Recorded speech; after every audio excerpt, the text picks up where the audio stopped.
In 1994, the third film in the Phantasm franchise, entitled Phantasm 3: Lord of the Dead, was released, about 6 years after the previous film. A few months later, Quentin Tarantino famously released his sophomore effort with Pulp Fiction, which he co-wrote with Roger Avary. Both men would go on to win the Academy Award for Best Original Screenplay in 1995, which cemented Tarantino's status as a name in Hollywood. Unfortunately, he and Avary had a falling out, causing Avary to never work with him again for over 20 years. About a week after the Oscars, Roger Avary called Don Coscarelli, the creator of the Phantasm franchise, and wanted to meet up for lunch. Avary discussed how he was now a hotshot name because of his Oscar, and for years he had this idea that had been bugging him about Phantasm. When Avary was hanging out in the editing room on a Coscarelli film called Survival Quest with him and editor Scott Magel, Coscarelli mentioned that it would be a great idea to make a post-apocalyptic sequel to Phantasm, and that Avary had been thinking about it ever since, so Avary wanted to make a kick-ass sequel to Phantasm involving a post-apocalypse. Originally, Coscarelli said no, as he was in a much better place than this franchise, where the newest film only got a direct-to-video release, and what he was talking about, getting the cast back and having a big epic wasteland adventure, would have been a huge undertaking, and something Universal probably would not pay for. But he insisted, and ultimately, Coscarelli relented. So, over the next few years, Avary would write his insane Phantasm 4 script entitled Phantasm 1999 AD. The script set up a post-apocalyptic America where the country was divided into 3 settings: California, New York, and the Plague Zone. The boundaries of the Plague Zone have big walls and armed soldiers on the outskirts, so people in the cities are protected. The Plague Zone is where the Tall Man reigns, overrun with dwarves and zombies. He has set up shop in a Mormon mausoleum underground in Salt Lake City. The Tall Man has created a plague using his own blood, the yellow ooze, called the Bag Plague. The plague infects someone by ballooning their head and causing it to explode blood and pus everywhere, in addition to bone fragments that go so hard and fast they can penetrate steel. It's like something out of Scanners. This would infect even more people, as the blast radius was quite large. The swelled up infected were called baggers. Reggie is then reintroduced as a hardened warrior and is described as having nightmares about Mike, who he believes got abducted by the Tall Man and is being held in the negative dimension, so he gets an arsenal of weapons and his Plymouth Cuda, which is now armored and dubbed the Battle Cuda. Reggie also must denounce his citizenship and must resign himself to the infected wasteland forever. Apparently, he got a sidekick in the form of a squirrel monkey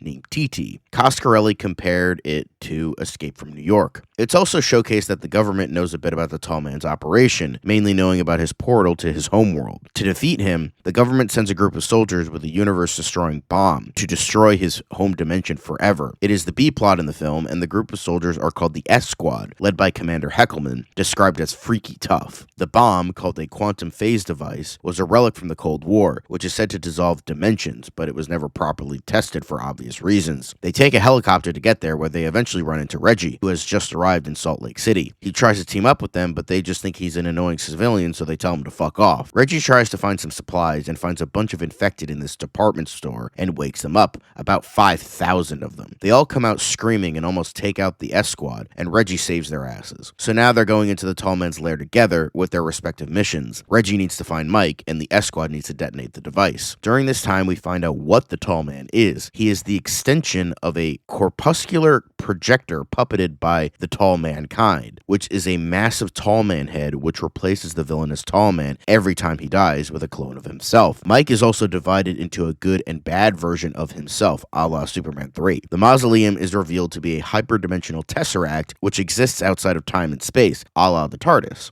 But this means that older versions can visit their younger versions, since wibbly-wobbly timey-wimey. The script culminates into Reggie and the S-Squad waging over on the Tall Man and his minions in the catacombs of the mausoleum. Eventually, the device is thrown into the Tall Man's homeworld, where TT, Reggie's monkey, detonates the device. Many wonder if this was intended to be the series finale with everything that happened, and Coscarelli stated, "I think at the time the idea was to do the series finale, and then do a couple more big ones if it was successful in that vein, but we just never got there." After Avary finished the script, Coscarelli read it and fucking loved it. They tried to shop this around and no one wanted it. Avary was sure Miramax would opt for it after his Oscar win, but they immediately passed on it. Coscarelli had a feeling this would happen after Phantasm 3 went direct to video, which was pretty much the death knell for any franchise, and at that point, impossible to come back from. They still held out hope, though, and still tried to get money for it. There was a distributor that agreed to fund the project and shook hands on it and told them to go to Cannes for the meeting. But it turns out when they got got there, they sold the company and all the execs that agreed to the film were gone. Eventually, Coscarelli scrounged up enough money to make Phantasm 4 Oblivion because he still wanted to continue the series but wanted to give Phantasm 1999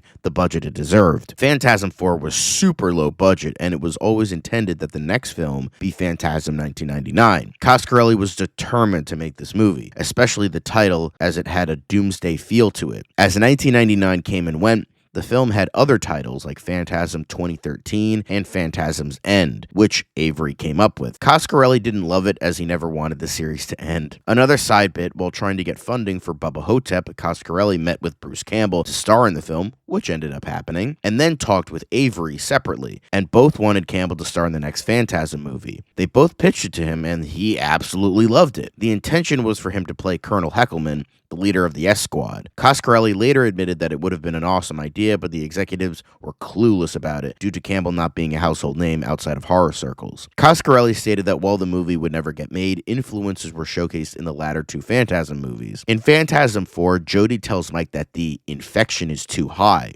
and then leave, insinuating this would be the start of the plague that would be shown in the Avary sequel. Then for Ravager, the ideas of a post-apocalypse were showcased, as well as the appearance of the Battle Cuda. When asked about a possible follow-up to Ravager, Coscarelli stated, "Well, I've said before, I would love to. When I made Ravager, the fifth film, I did not direct it because I directed 4 Phantasms. How many can one man direct in a lifetime? I think 4 is enough, but I've always said that I'd be fascinated to watch Phantasm interpreted through some other filmmaker's lens. So that opportunity is out there. You know, it could happen one day. I haven't given it too much thought lately. The other thing is, it's a painful thing to think about. I mean, I'm laughing here, but I actually should be crying. Roger's screenplay could have been a great movie. It's a bit of a painful subject, but you know, a lot of time, a lot of water under the bridge. I would love to see a graphic novel adaptation of that screenplay, which might be a great entree and a way to renew interest in it and open up doors for that script one day in the future. And you know, now the timing might be right." Coscarelli had nothing but kind words about Roger Avary's script and his talents as a filmmaker and writer. He loved a bunch of his other works, not just Phantasm, but even at the end of the day, he still respected his work on Phantasm, despite the fact he knew this would never properly get made. Roger was really thinking